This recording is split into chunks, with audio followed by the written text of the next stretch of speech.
Aneesha Needamangala from the Overlake School.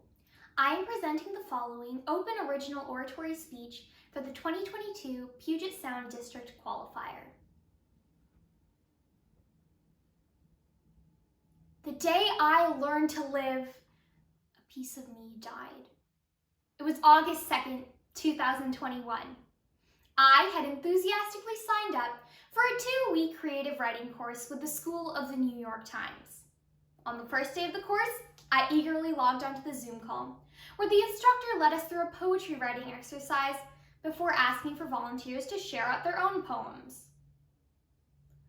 Crickets, just like every other Zoom call, until one brave soul unmuted and read his piece aloud.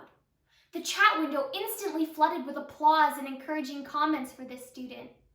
Feeling motivated now to share my own piece, I unmuted and read it out.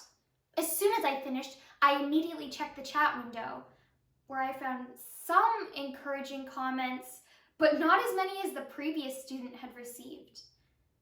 Disappointed, I began to wonder, was my piece not as good as I thought it was? Was I not a good writer? Which, Judge, I know what you're thinking. Please don't answer that question. But that's when it struck me. I was living for the approval of others. Never mind what I thought about my own piece, it only seemed to matter what others thought.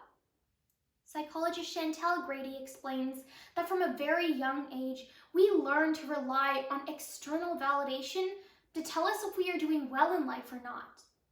And that is my concern. We each seek to boost our self-confidence and ideas of self-worth by being validated by others.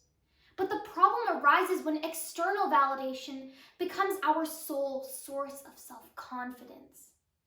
And so, today, let's begin by bravely unmuting and speaking up to explore why we seek external validation before examining how seeking societal validation shows up in our daily lives.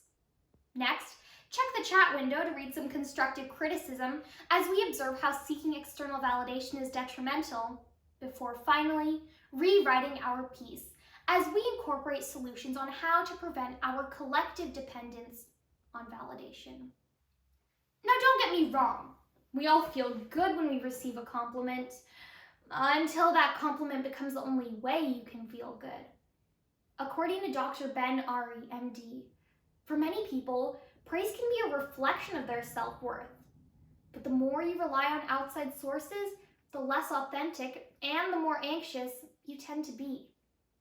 From an early age, our levels of self-esteem are shaped by the external validation we receive at home. Some children are raised with the comfort of always being validated by their parents. You are so special, honey.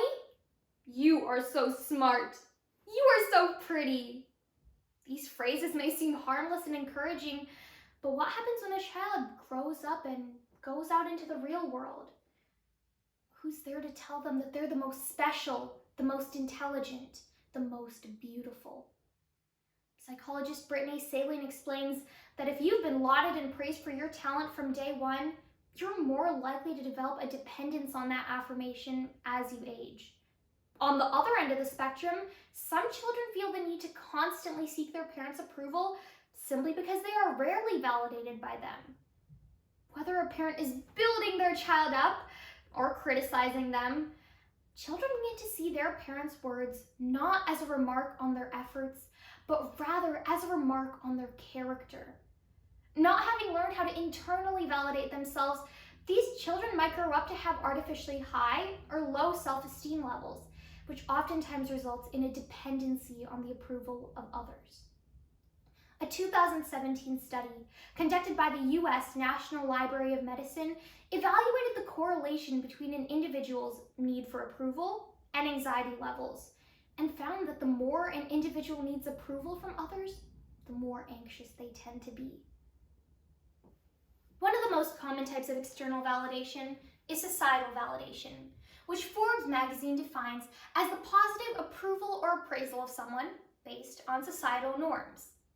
One common example of this is in regards to the struggle several prospective college students face when deciding whether to pursue a STEM major or a humanities major, due to the fact that society portrays STEM-related careers as more prestigious and challenging, while the humanities are oftentimes labeled as easier.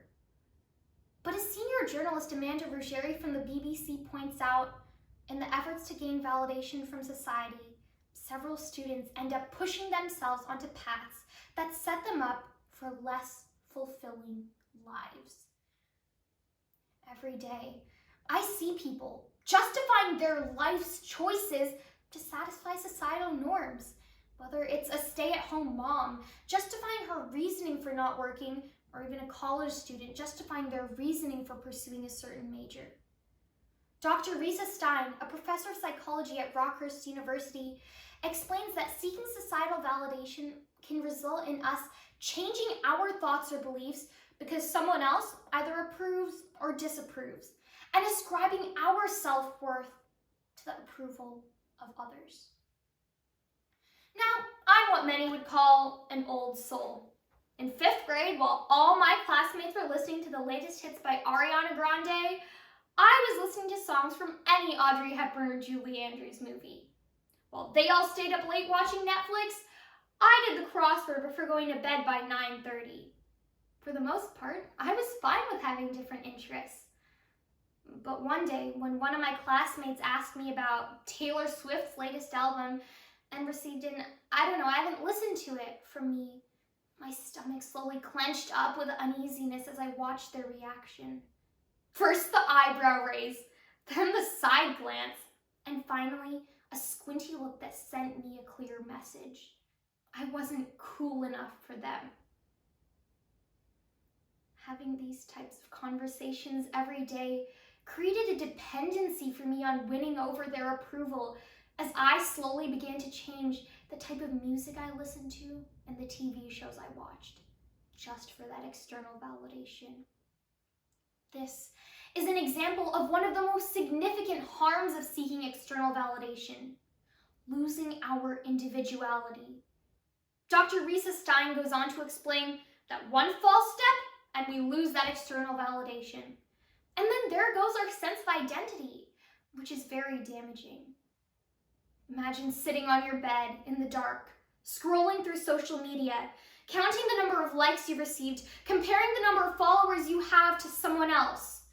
Imagine dressing up in a brand new outfit, waiting for someone else to compliment you and tell you that you're beautiful. Imagine yearning to feel seen and like you belong. These are experiences I, along with many, have had, and as many can relate, these experiences have left me feeling alone, empty, and invisible. Our happiness, self-esteem, and sense of individuality are all at stake here, and the problem is our dependence on external validation. So how can we solve this issue? Well, to begin, we need to maintain a balance between internal and external validation. Psychologist Cassie Christensen explains that when we focus solely on external validation, it means that we have to rely on others providing this to us, which isn't always possible. So, practice validating yourself. Tell yourself what you wish others told you, and talk to yourself with the intent to heal and not to hurt.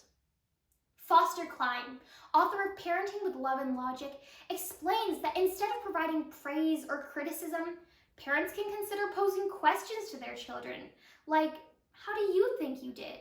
So that children begin thinking for themselves. And now, I would like to invite the audience to close their eyes with me and just breathe. Close your eyes and take a deep breath. Inhale and exhale. Now quietly notice what worries are on your mind and observe how that makes you feel. Now, think of a time when you felt good about yourself and try to remember exactly how that feeling felt in your body. And take one more inhale and exhale. And open your eyes. Something as simple as this can calm your mind down and distract yourself when you're becoming overly obsessed with that external validation. The thing about us validation seekers is that our expectations of others is consistently too high. We expect others to build us up when we're down. We expect others to tell us that we're enough. We expect others to make our days good. And when we live for their acceptance, we die from their rejection. It is time to let that intrinsic part of us that yearns for the approval of others die, and instead learn to live for ourselves. Thank you.